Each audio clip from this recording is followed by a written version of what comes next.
Hello and welcome back to European Researchers Showcase. My name is Sam and we're back again to talk to another incredible researcher about the work that they do, who they are and why they're awesome and why you should find out a little bit more about them.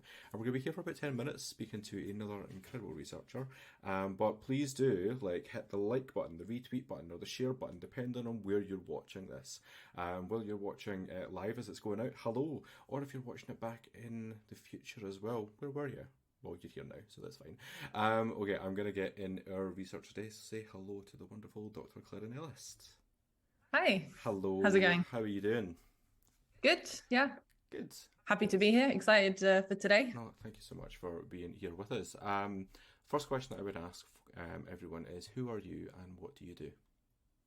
Yeah, so my name is Dr. Clara Nellist, but I'm happy if people call me Clara. I am a particle physicist and I work on the ATLAS experiment at CERN. So my job is to understand the smallest building blocks in our universe, and we do that by smashing protons together and seeing what comes out. And so, how do you end up in a job like that? People will maybe have heard of CERN before, but like, how do you end up working in such an awesome place? Yeah, so I was really interested in physics at school, but I nearly didn't do it because when I went to my secondary school, we didn't have a physics teacher. And it's only because my mum knew that I could go and do physics at another school that I even took physics at A level, because I didn't want to leave the school I was at because all my friends were there.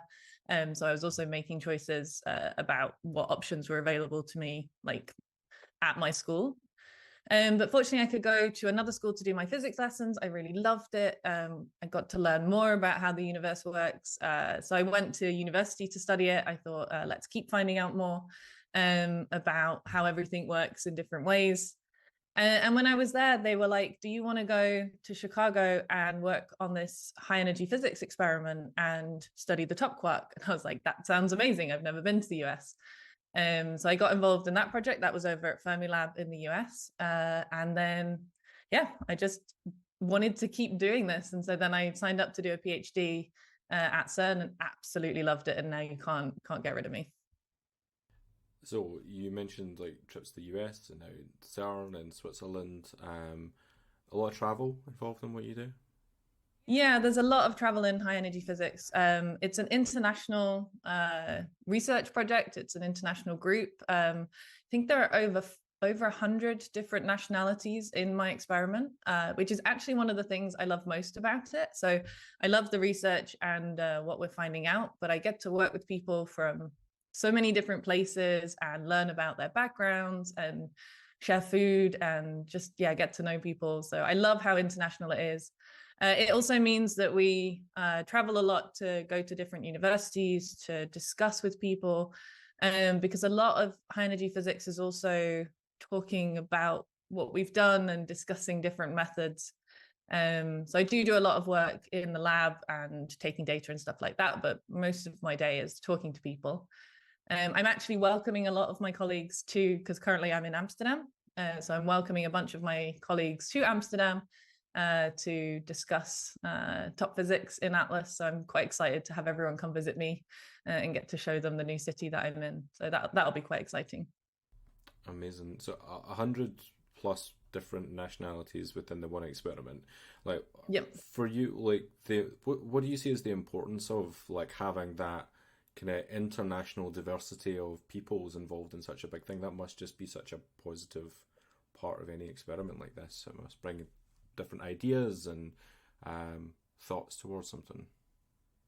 Yeah, high energy physics, I mean, it is very complicated. I don't like that people say it's too complicated. I spent a lot of time working on it, so anyone can do this kind of research. But it has so many different ways to think about things. So it's really good to have people from different backgrounds with different experiences thinking through the problems, because that's how we solve problems together, is by coming up with different solutions. So that's already a real benefit for our research. Also, there's so many different applications to the work that we do. People don't always realize that there's a lot of medical technology that comes from high energy physics research, so cancer therapy, diagnostic techniques. And so I think it's also really important that there's sort of a global ownership of this research. It's not just one small group of people working on it, it's people from all over the world coming together to do this type of research.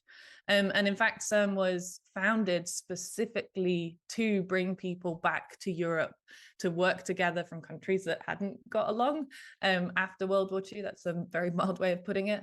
And yeah, to get people to work together on a peaceful project for scientific endeavors, and yeah, think about our future for humanity in a positive way. So, you've touched on this a little bit, and whenever I ask people this next question, they're always like, there isn't one. But what does an average day look like for you? Yeah, so I also there isn't one. I mean, it depends which project I'm working on. So when I was doing my PhD research, I was working on the hardware more directly. So then my average day was going into a clean room. I would put on, so I actually wore a white coat back then, and often a hairnet, and I would be testing new devices that we wanted to put in the experiment years later. And basically, my job back then was to break them in new ways and see how we could break them, and to irradiate them and see how they would last over many years. So yeah, my day back then was often spent in the clean room or in a test beam, which is an area of CERN where we redirect an earlier beam, so it's lower energy, at our devices, and then we can test how they work in similar conditions that they would be in the Atlas detector. But now I do mostly analysis. So I do a lot more computer programming. I'm sitting writing code during the day, thinking about how we want to reconstruct data or look for a certain signal. I also do a lot of machine learning because we're trying to hunt for signals that might be hiding in a large amount of data. So again, it's developing code, but in a slightly different way for the machine learning. And then most of my day is in meetings because, as I said earlier, we want to discuss what we're doing. So systematic uncertainties are a really big thing to consider in our research. So these are things like the way that the detector works, the way that our simulations are implemented in our research. This can impact the precision of our final result. And so we really have to check that we're doing it correctly, check that there's nothing that we've missed that could alter our final results. So we have to discuss this a lot. So I spend a lot of time in meetings. I also work with students, which is great as I'm now getting a bit more senior in my career. I'm now training the next generation, which is always an amazingly fun thing to do. People have so many great ideas, and I really enjoy that part of it as well. And something I really enjoy about like things I see you doing is you spend quite a lot of time working on social media as well. Like you seem to be really quite passionate about not just engaging the students you're directly working with, but also engaging a wider public audience as well. Is that fair to say? Yeah, that's true. I think a lot of it comes from the fact that, as I was saying earlier, I didn't have a physics teacher. And I mean, the science teachers I had at my school were really dedicated and were great, but I didn't get exposed to physics in that way at school. And it was only because my mum knew that I could go and do physics somewhere else that I was able to even do this career. So I know that not everybody has the same opportunities. And I think social media is a really great way to level the playing field. It allows people who don't have access to a lot of resources to be able to just watch some videos about particle physics and ask a particle physicist, hey, what do you do and why is it important, and tell me more about it and things like that. So I like making videos and I like talking directly with people and explaining what we're doing, because sometimes it has this air of mystery, and a lot of sci-fi films use high energy physics in their films, either just to explain away a plot point. If it's time travel, they'll just talk about tachyons and say, oh yeah, it's just the tachyons that are causing the time travel. And I think then some people think, oh, well, high energy physics is just too complicated for me. I don't want to learn about it. But if you break it down into little chunks, then you can learn what we're doing and get involved as well if students are interested in doing this kind of research. So I enjoy, yeah, making stuff on social media to explain what we're doing and get in touch with people. Fab. Well, adding to it now with what we're doing just now. Um, Exactly, yeah. What would be the one thing that you would want audiences to know about your work? Oh, can I cheat and have two? Yeah, go Because for the it. first one is we're not making portals. That's the main thing right now, is that I get asked about all the secret things that are happening at CERN, and I'm really sorry when I have to debunk these. I mean, they some of them sound really fun. I'd love to have a Stargate and travel to other planets, but that's not what we're doing at CERN. But the other thing I'd like people to know is that we often get asked, so when are you going to discover the next big particle?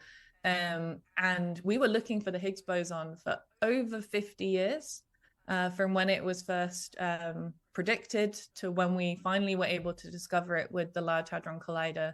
And so this type of research takes a long time, and the steps along the way are to do precision measurements of the particles that we've already discovered, to see if the prediction that comes in the standard model, which is our recipe book of all the particles we have in the universe, whether the standard model matches what we're measuring with our data.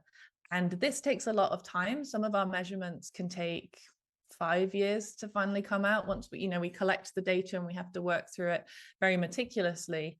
And this is important research too, and there are important steps. And also debunking, well, not debunking, but we have a lot of different theories predicting the ways that the world could work.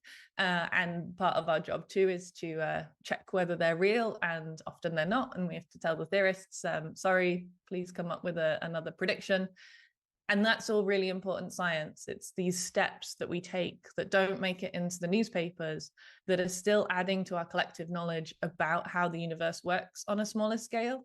And it allows us then to make those big jumps when those new particles or other things that we're looking for are discovered. So I'd love to find out what dark matter is. That's one of my big, even if I'm not directly involved, that would be something I would love to see during my lifetime. But we also have to make these steps along the way, and it's just as useful to make these precision measurements. I think it's a really nice way for us to round out about like the way that like scientific research works. Clara, thank you so much for coming to chat to us today about who you are and the work that you do. Where can people find out more about you if they want to keep up? Thanks. Yeah, so I'm on most social media platforms. Most of them I'm at Particle Clara. And I'm just about to start doing some more YouTube videos, longer videos explaining what we're doing. So that's probably the best place to find me. But I'm also on all other platforms too. And I love answering questions. So if anybody has a question about particle physics, please just drop it in one of the videos and I'll happily answer it. Fabulous, thank you so much. Yeah, you heard it here, folks. If you've got any questions, please do head to find where Clara is on social media, or drop them below this video as well. Ah, yes, of Any course. questions that you've got, you can please like, share, retweet, ask questions. We would love to get your input. But otherwise, enjoy what is left of the European Research Showcase. There's loads of stuff going on, loads of stuff to engage with. But otherwise, thank you again, Clara, and everyone else. Have a great day. Thanks. Bye.